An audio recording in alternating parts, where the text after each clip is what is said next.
All right, we're back for another In Case You Missed It. It's actually been a few weeks. It's been a crazy few weeks for Joe and I. Even though we're not traveling the country anymore, it seems like we are. And GovTech has had no shortage of news over the last few weeks. In fact, Joe and I were just looking at, all of the news. If you don't subscribe to GovTech Biz, it's a free newsletter that's a part of Government Technology Magazine. Highly encourage that you do that. But I mean, just the news continues to pour out in the market.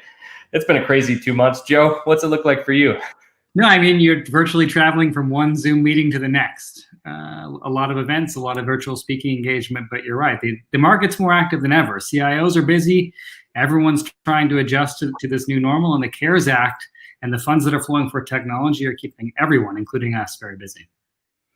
Absolutely. So we need someone to reconcile all the video collaboration tools into one link, and we're there. So we also had a product idea for those startups that are out there. Someone use AI so that when you're talking on mute, your computer automatically unmutes itself. So some product ideas for you to do that. But what we thought we'd do actually right now is just break down, some of the notable things that have really happened in the market. And as Joe said, I mean, there's so much M&A happening. GovTech is, hotter than ever right now. And it's not just, large roll-ups, but also just startups that are doing some incredible work and leveraging, this opportunity of unprecedented change to really drive a lot of transformation in government.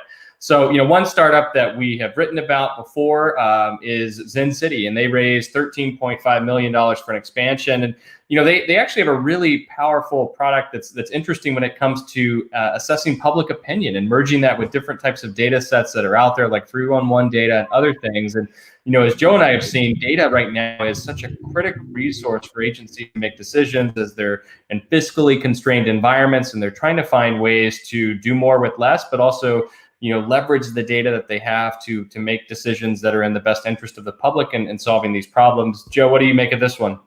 Yeah, I mean, Zen City's been active. I mean, particularly even around COVID-19, where you see what we're seeing in our research. More people are online, more people are interacting with their government. Our expectations are pretty high, particularly from a digital perspective.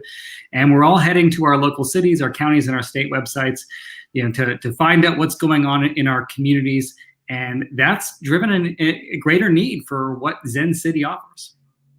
All right, next up, we saw some big news this week with Motorola Solutions buying Callio. So both Motorola Solutions and Callio were GovTech 100 companies. And, this was a great partnership and a great exit for Callio. And I mean, I think this also shows really what's happening in the justice and public safety market right now, and the critical need for new SaaS-based solutions. And, Motorola's got intentions of putting this into kind of their whole product command center software line. So I think this is a great fit and a great exit for Chris and Steve Ressler. So congrats to that team. I know they've been working really hard over the years. Joe, what do you make of this one? No, it's phenomenal. I mean, it's a great group that's been behind it from day one. They're industry veterans. They solve a real need in a vertical that's heating up. The justice and public safety space, particularly around solutions like this and those that you talked about, is a very active space, and it's not going to slow down anytime soon. Absolutely. And we're seeing so much success in the market. I mean, from companies like Rapid SOS and, even from the venture side, Responder Ventures and kind of what they're doing with their labs cohort. I think, there's so much great work that's happening around this public safety arm. And, a lot of the CARES Act monies are flowing into that also to find innovative ways to use technology to solve problems. So I think you'll see a lot more happening, not just from an M&A standpoint in that market segment, but just from, entrepreneurs that are building new capabilities and new companies in that side. And also some roll-ups that will probably happen in the future. All right, and then Joe actually got some great info today on a company that was also part of our GovTech 100 as well, Pandara. Yeah, obviously, serving a vertical that I have a lot of interest in, fraud, waste, and abuse. But in March, it was announced that Pandara was acquired by Thomson Reuters. If you're not familiar at all with Pandara, they started in 2011, and they're a provider of software to detect fraud, waste, and abuse in government programs, predominantly serving the state and local marketplace. But they've also entered now the federal market, particularly in the healthcare arena. Given everything that we've seen going on, it makes a heck of a lot of sense. But the recent announcement in the Business Journal is They were acquired for a whopping $125 million. Pretty impressive acquisition and a number, and it's driven by a lot of the growth that Pandara has been seeing. They do a lot of innovative things powered by some pretty impressive technology, and they're seeing that impressive growth to go along with it. That same interview talked about how they're seeing 50% growth in contracts last year, and they expect to see similar growth this year. This isn't the first time that they've been active. In the past, they've raised funds as well, both from Impact Venture Capital here in the Sacramento area, but also from CERN.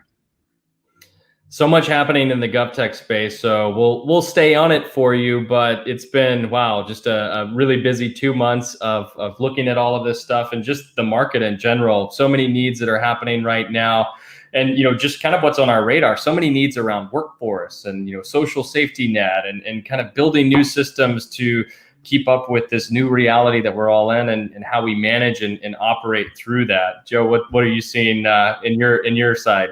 No, absolutely. I mean, we've been doing a ton on our virtual events and hearing from CIOs across the country, and they're echoing the same things. They're busier than ever. The demands on them are greater than ever. I hear what we talked about in the past from McKinsey, the quickening, and that's this rapid pace of digital transformation. I'm hearing that, hey, we've accomplished more in the last 3 months or 6 months than we did in the last 3 years, and that's a challenging environment to operate in, both from an industry perspective, but also from a public servant perspective. I think everyone is feeling a little bit like Stretch Armstrong and being pulled in a variety of directions here.